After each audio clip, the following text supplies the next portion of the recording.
Mr. Perfect Duisburg şehir merkezinde olan büyük dükkanımızın araba sektöründe her türlü faaliyette bulunduğunu söyleyebilirim. Yani cam değişimi, jant satımı, otolastik değişimi,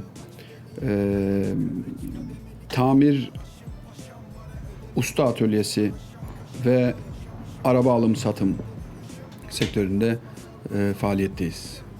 Kendim bundan 2 yıl önce Mr. Perfect Duisburg'dan ayrıldım. Kendi dükkanım araba galerisi Dinslaken'de.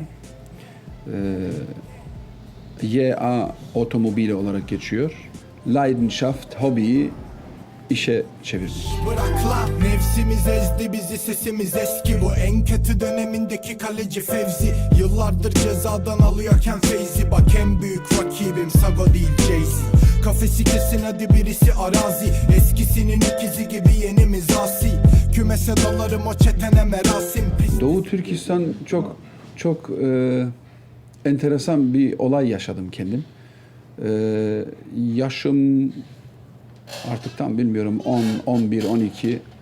Yeni Duisburg-Marxloh'da gimnazyuma başlamışım. Coğrafya dersinde bir film bakıyoruz. Yeşil Devrim adıyla bir film. Pirinç ekim tarım meselesi.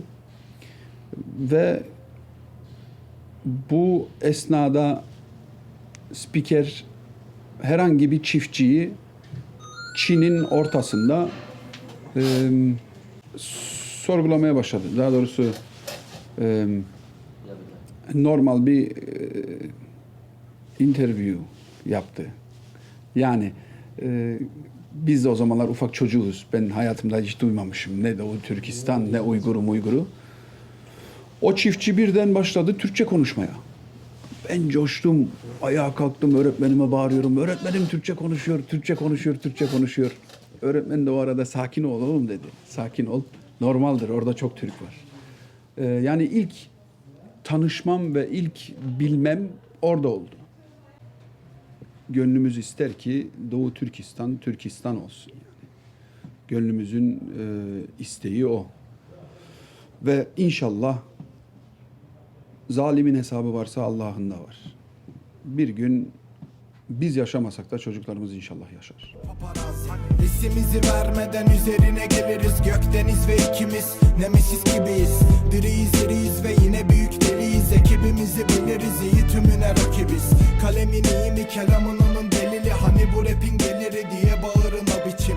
Valemiz kalenize caka satabiliriz. Sana pas atabiliriz, ekürülerin bok için. Ne?